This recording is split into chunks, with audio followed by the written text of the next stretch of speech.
Hi, and a very good evening to you, and a good welcome to you from Felixstowe Live. My name's Chris Gosling, and as I hope you know, we're doing a run of chats really with current candidates for Suffolk County Council. Suffolk County Council councillor election is on the 6th of this month, that's just next week, and hopefully this idea is to give you a bit more idea of what the council candidates are actually standing for. One of the problems we have with local councils is that people tend to vote really for national figures and for national politics. The reality is that local government really doesn't work quite in the same way. And the people who stand as, if you like, as local government candidates, council candidates, actually mainly do it because they want to help their own areas. The national politics side of it and the party politics side of it is really quite different. So tonight, what have we got? Well, we've got a very nice man who I met a few years ago now. I think he's pretty damn good, actually, and he currently operates as a town councillor. He is with the Liberal Democrats, and the man himself, that is Seamus Bennett. So, Seamus, do you approve of what I've said? Well, how could I not, Chris? Thank you very much. Very kind of you. Okay, so you're here. You're in front of currently about 15 or so people, 20 people. Hopefully, we'll get up to 40, 50 people live by the time we're running. And then over the next couple of days, we'll probably get up to 500 or 1,000 people. So hopefully you can convince them that you're a man they should vote for, and your other councillor or the other candidate who's standing with you, which is a lady called Jan Candy. I guess you can also mention her as well, because we don't know whether she's got the time or chance to appear. So first and most important question of the evening, tell me a bit about yourself and your background and how things work for you and what you would like to do with Suffolk County. It's in your hands. Thanks, Chris. Hello, viewers. It's really good to have this opportunity because I think there isn't enough of this, of actually people knowing who their local candidates are and hopefully finding out that they're generally regular people just sticking their head above the parapet to give it a go, to get really good local representation. So thanks for the opportunity. It's really, really good because we get so much for national TV. They're on available all the time, but locally you hardly ever see people. They're just a name on a ballot paper. So I was born in Felixstowe in 1964, and I went to school here. I worked a lot abroad. I was abroad working in international development and teaching through the 90s and the early 2000s. And then I had quite an interesting career, I suppose, doing that. But for various family reasons, it was good for me to move back to Felixstowe in 2008. And I did various jobs. I worked for two charities, Ormiston Families and the Befriending Scheme. I set up a drop-in group for the Befriending Scheme in Felixstowe back in about 2009, I think, 10, which went really well at the URC Church in Tomlin Road. I then moved on from that and worked at the job centre for a bit. I worked at the Felixstowe Academy. And I had abroad worked at a sort of management level. Moving back to Felixstowe and Suffolk, it was more difficult to sort of get back to that position. So in the end, I decided that what I really wanted to do is to follow my passion. And one of the great things about Felixstowe is our seaside location. I grew up swimming in the sea in Felixstowe as a kid, and I decided to set up as a swimming coach. And I've made my career in the last 5 years, my living, as a self-employed swimming coach. And I also teach adults at the Felixstowe Leisure Centre. So I've really got into swimming. And I think, as a lot of people watching probably are aware, swimming in open water in the sea has really taken off in Felixstowe. And I think it's a great community group. I actually set that group up in 2012 as part of the Olympic kind of community thing to develop community sports activities in connection to London 2012. So I am absolutely excited, really proud, I suppose you say, that the group has really taken off, and we've now got near 1,400 members. And I think it's been great for Felixstowe. It's really kind of put us on the map in a way. And we've got people coming and spending their money and visiting the town from all over. So, and then I set that up. That's going quite well. Actually, although it hasn't been going too well in the last year because of the lockdown, the pool's been shut. So I do a lot of my squad coaching in the Labour Centre. So in 2019, I was elected as a town councillor for Felixstowe, which was amazing. It was great, and I've really enjoyed the last 2 years as a town councillor. I've been on 3 different committees of the 4. I've particularly enjoyed the planning committee. It's actually quite interesting because you get to see what the plans are for developing various parts of the town. The Civic and Community Committee and Finance Committee. And one of the things I set out to do when I stood for a town council was to try to get our blue flag back to the resort. I think it's a really good, we had it before for many years, and then for various reasons it was, we lost it about 12 years ago, I think it was. But I thought this was something that we should try and get back. And actually our water quality here is excellent.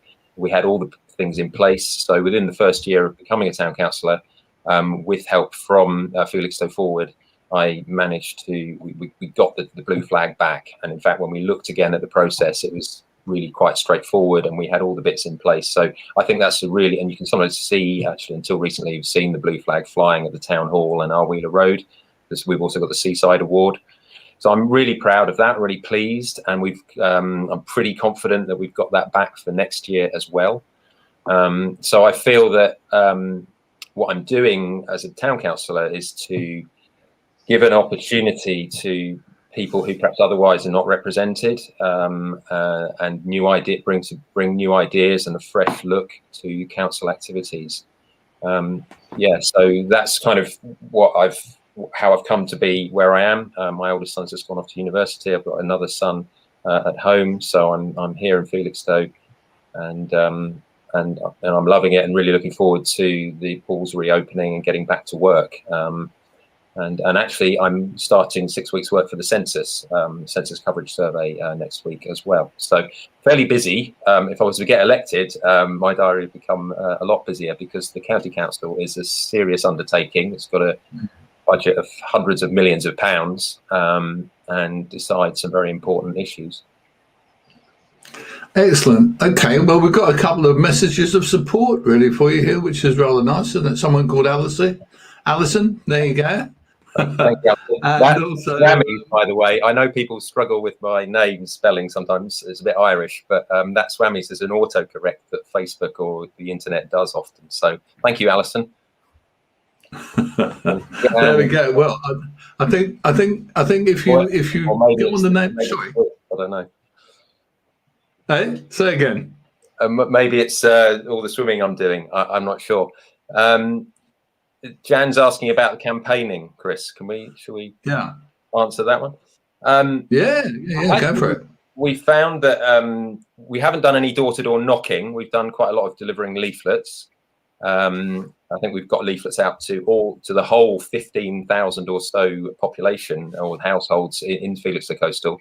But we've had 3 sessions in Hamilton Road, giving out leaflets and just reminding people there is an election. It's important to vote, and that we're standing and that we have a chance, and would they give us our vote? And particularly today, I found that we were 2 hours in Hamilton Road, and quite a lot of people walk past and they think that's just politics. I don't really want to, that's not what I want to get into. But a lot of people were engaging, and it was really good to speak to some younger people, some families, people who've moved back from. Actually, people are moving into Felixstowe in quite large numbers now, partly connected to COVID, I think, because they're more flexible as to where they can live. And I think that's quite an interesting development. So actually our sessions, we did 1 on the prom, and we've done 3. And today, actually, I believe that the Communist Party were there, and they were there last Saturday, and good luck to them. They're flying the flag and brightening the place up, and putting forward a view that I think some of their policies bear serious attention, particularly in relation to young people. But by the end, we were the only people actually out campaigning. Now, I think that's a good thing. I think that it's really important. I mean, when we look at the last county council election, thank you, Joanne, thank you for the blue flag comment. Really pleased about that, and hopefully for this year too. But the turnout in Felixstowe Coastal in the last county council election was 39%, and in many areas it's around 30%. So we're getting our very important council made up based on a third of people voting or so, and really that's such a shame. It's such a shame, and I feel that part of that is, I actually feel, and one of the reasons I joined the Liberal Democrats is because we believe in the system itself requires some reform to modernise it. The first past the post system, without getting too technical, but basically it's set up when Labour and Tory and Conservatives were basically the only two parties. But now we've got the Greens, we've got Nationalists, we've got the Liberal Democrats, we've got the Communists, we've got a much wider range of views nowadays. And yet the system is very rigid, and it makes it really, and many people feel that they have it's a wasted vote, and indeed in many places it is. And I feel that that is holding people back from voting, because they think, well, it's just it's a wasted vote. And there's also some sort of cynicism, I suppose, towards politics. We get tarred locally, I think, with the same brush as the sleaze and various disillusionment there is with national politics often. And actually that isn't the case, because certainly myself, and I think many of my colleagues on the town council, I can tell that they're there with very genuine motivation to do the best for their local area, whether that's the town or the county. And I think it'd be great if more people would consider standing. One of the things I would like to say, Chris, is that the actual system of standing, the process of getting yourself up to be a candidate and to tick all the boxes and jump, there's a lot of hoops. It's quite a lot of barriers. And in order to do that, you've kind of got to be part of a party. It's very difficult to get through that maze without that. And I think there could be also reforms to make it a bit easier for people to stand and be candidates, or at least to consider that. So I'm rambling a bit, but I am quite, so my area of particular passion, I suppose, if you like, is the actual kind of process. It's the system itself. I think we could do so much more to involve people and make people feel that democracy is precious and something to nurture and to get involved with, and not kind of just turn your back on. You turn your back on it, it's still going to happen. It's just that you won't be involved. And I've also seen, I worked for many years out in the former Soviet Union, Eastern Europe, and I can see that you can see there that when people get the democracy that they've been denied for many years, they see it as so precious, and they don't take it for granted. And I think there's a concern that we might have taken it for granted a bit here. And I hope that stuff like talking here will try to get people involved and realise that it isn't just party politics. One of the things I'm trying to do with this really is to kind of actually introduce potential councillors and candidates and maybe town councillors and other people as part of the solution, really, because what tends to happen, I think, is that, as you said, politicians get tarred with the brush politician, and we kind of want them to go away. The reality, I guess, I'm just trying to work it out. I've been doing local news here in Felixstowe since around 2004, with a few breaks when I was doing other things and stuff. And I've known a lot of councillors of one party and another. It doesn't make much difference. But the uniform thing that gets all of those local councillors, town, district, county, together is they love the area. They love our area, and they work for our area, and they work for the people in our area alongside the lights of what they believe in. And I think that's the difference, because I have to say that I think most kind of national politicians believe in earning £80,000 a year or whatever it currently is, and that's their main structure of belief. Local councillors work because they believe in the area. Yeah, I think Sorry, you were going to that's say. right. Yeah, it just reminded me of somebody who I've known from local politics, who's now very high up in national politics, and it's somebody that is originally from Suffolk. Her name's Daisy Cooper, and she's currently the deputy leader of the Liberal Democrats. She got elected to St Albans in the last election, and she joined the local or sort of, when I first went in 2008 to the Felixstowe Lib Dems, she was there, and she kind of persuaded me to join up then and get involved as a potential candidate. And she was on Question Time on Thursday this week, and that was so inspiring because I know her personally, and she's now quite high up. You know, it's a small party, but she's deputy leader, and she was talking about the Grenfell Tower tragedy. And the new laws that have just gone through, which appear to mean that leaseholders will end up paying for this and for things. And I was really proud of Daisy that she had done so much within Parliament to try to get that law to be much more kind and considerate to the leaseholders who've done nothing wrong, and that was quite inspiring. So it was kind of. It was that link between the local person who's made it up internationally. She's quite young and a leading light. So Daisy Cooper, one to look out for. And I think that it's right to scrutinise, but I think that we shouldn't be too cynical all the time about everybody. I think tarring people with the same brush is a bit like you could do with any label. You know, just because some people do this doesn't mean that all the people in there.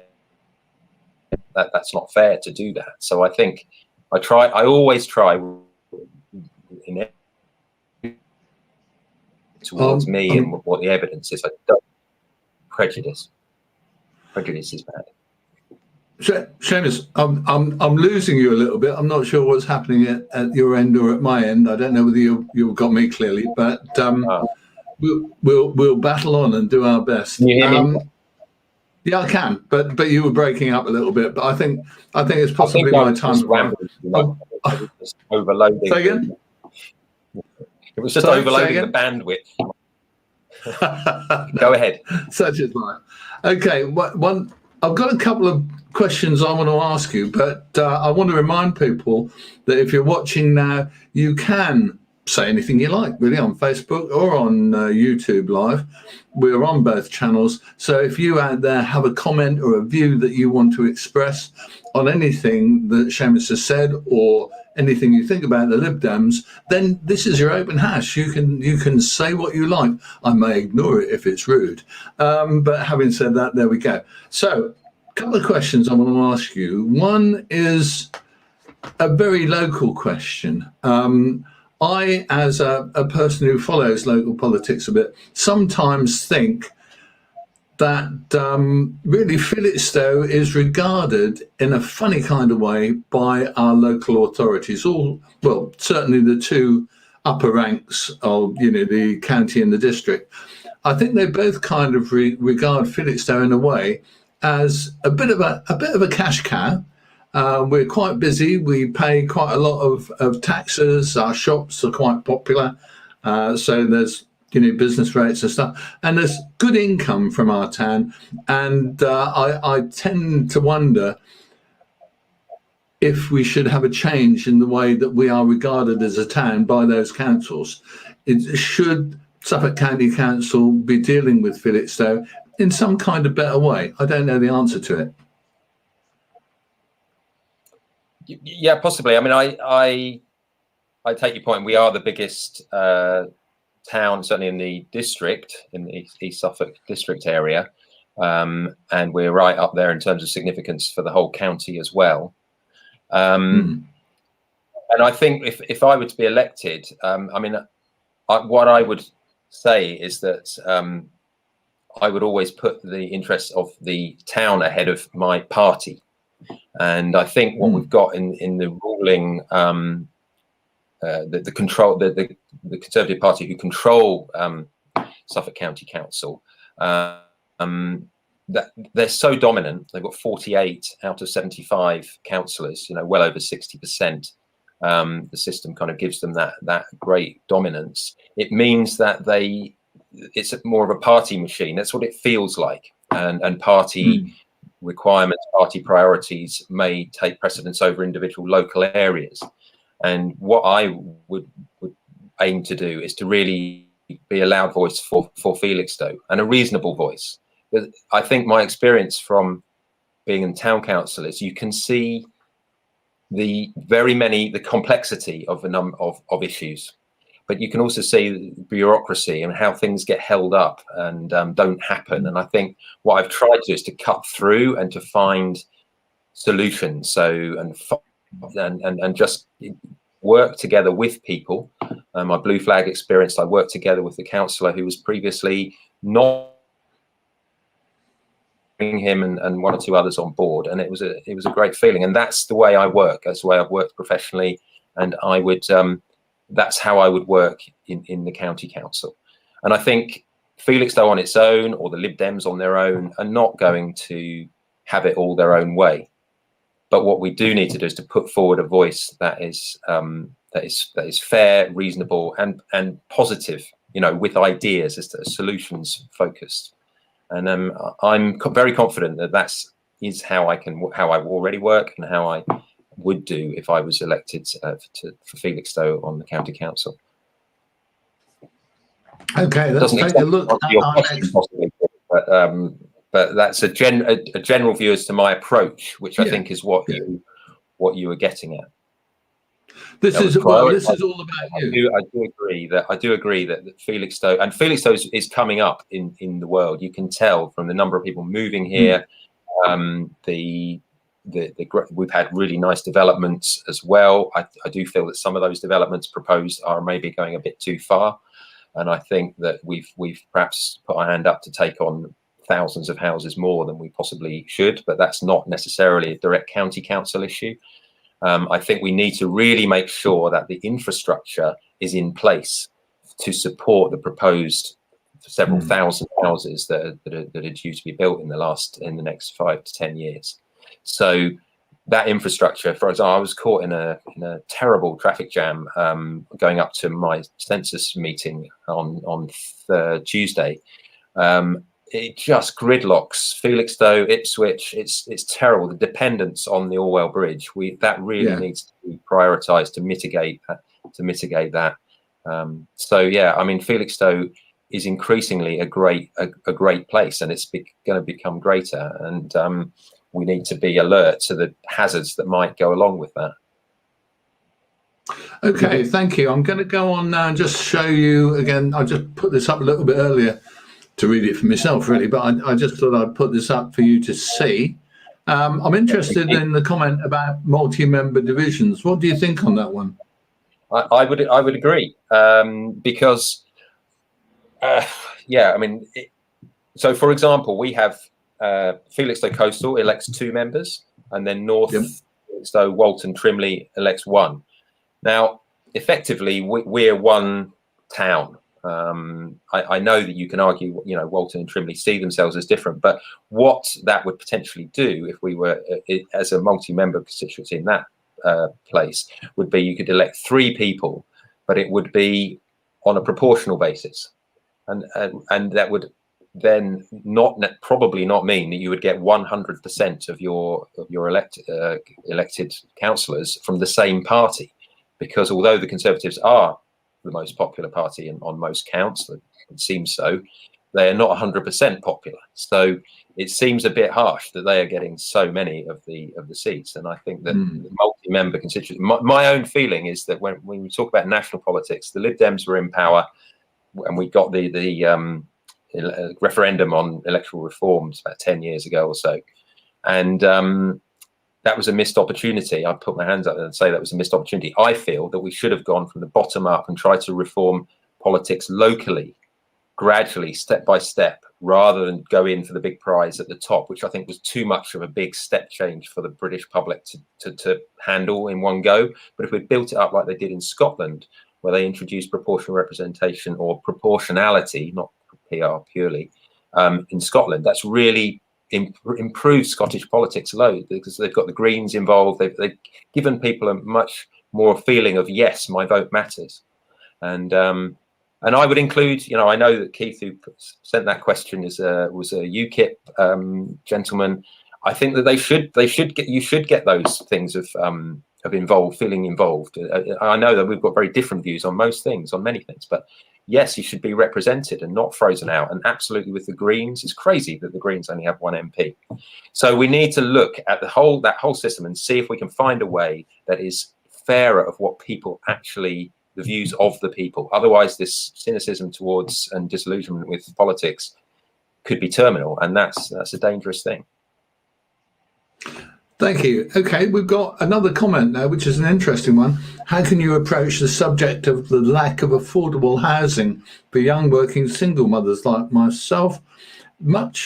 As much as I work, I'm still looking at £900 a month rent to a private landlord and have nowhere to lay a foundation. I think that's true. I was talking to somebody in town today who's in a similar kind of position.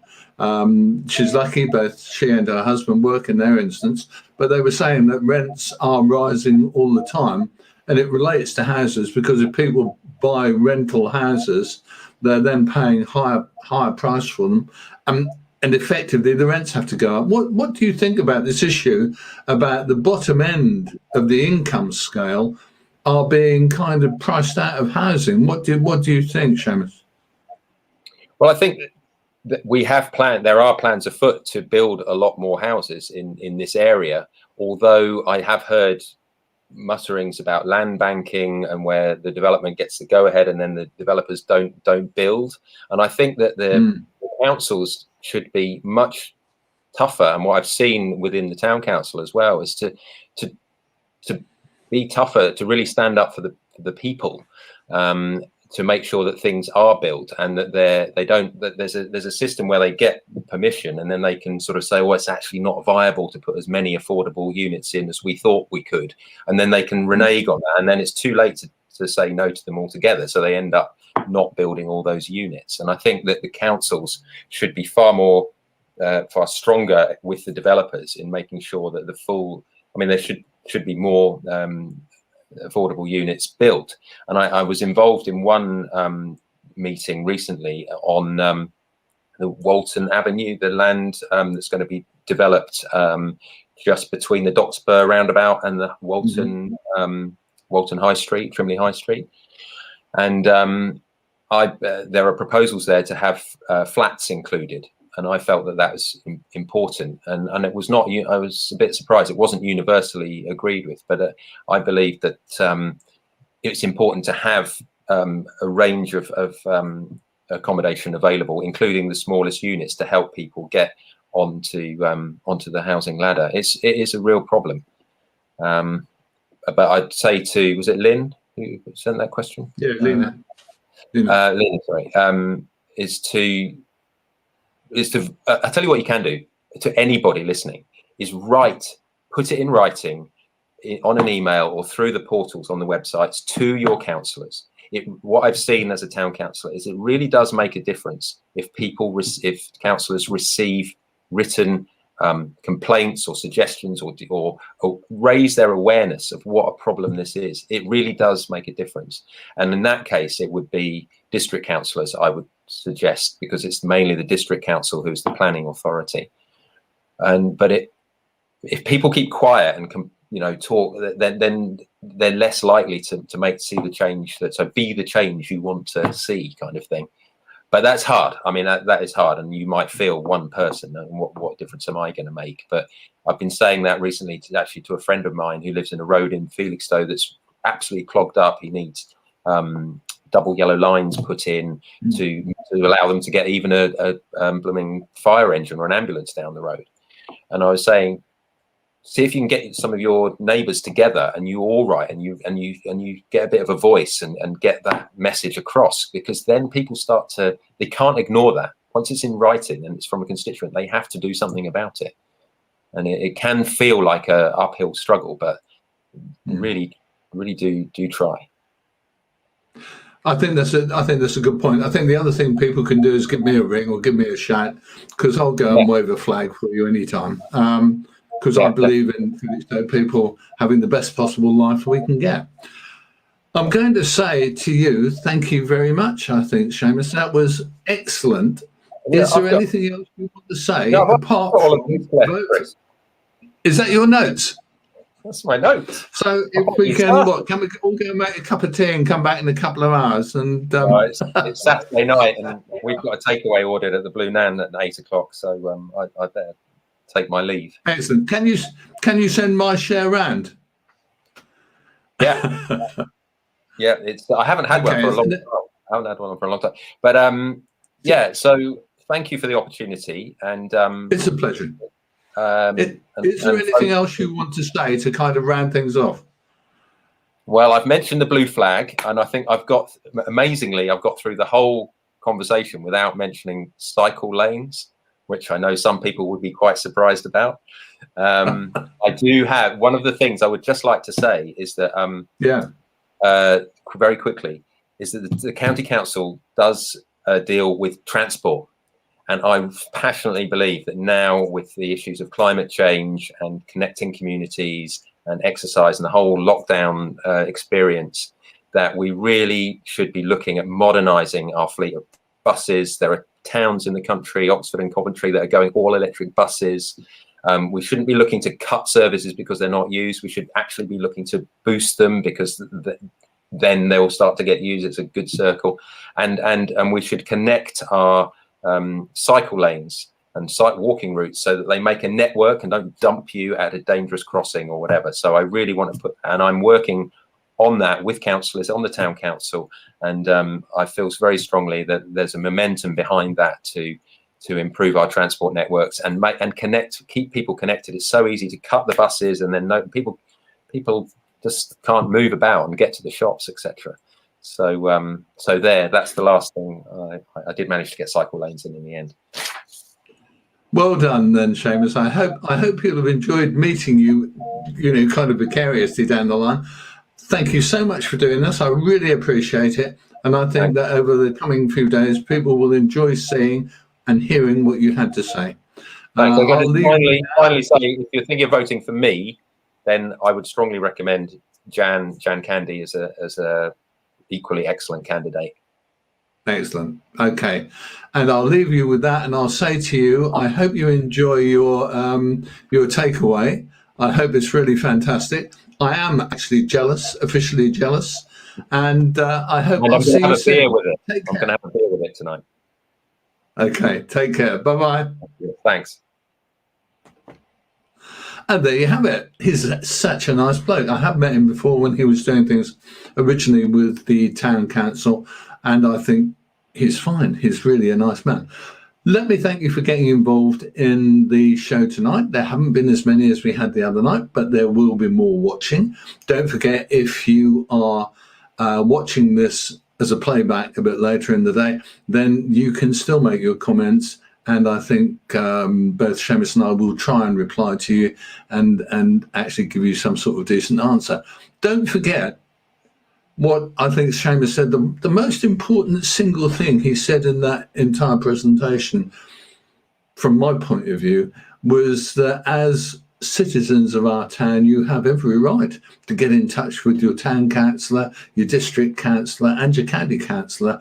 And if you feel strongly about a topic, make sure you're dealing with the right person. But if you feel strongly about a topic, get in touch with your councillor and write to them and get in touch with them in writing, because if you just put a comment on Facebook, then you might as well just be throwing stones in the sea. The reality is that you need to do it on the record. If you do that, you can make an impression with your local council and your local councillor. Okay, big thank you then to Seamus Bennett. I hope you've enjoyed this presentation this evening. And let me say to you what I always say on these kind of shows. My name is Chris. This is Felixstowe Live, and I will see you soon.